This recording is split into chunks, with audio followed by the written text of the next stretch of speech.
Russia's invasion of Ukraine has long-term implications for India, most significantly on the decades-old defense trade between the two. How strong are India's ties with Russia, and what is the value of weapons India has bought from Russia? We will learn today if it's possible for India to come against Russia.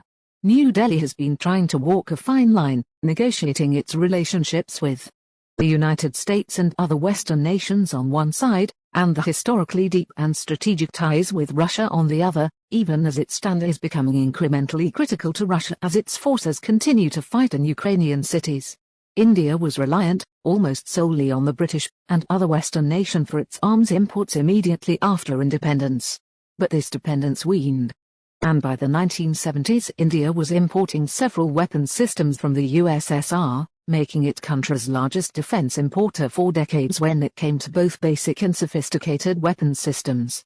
In fact, it has provided some of the most sensitive and important weapons platforms that India has required from time to time, including nuclear submarines, aircraft carriers, tanks, guns, fighter jets, and missiles. The legacy of buying weapons from Russia has made India somewhat dependent on it, and even though India has tried to expand the base of countries from which it buys new military systems, Russian-origin weapons still have the lion's share. According to one estimate, the share of Russian-origin weapons and platforms across Indian armed forces is as high as 85%.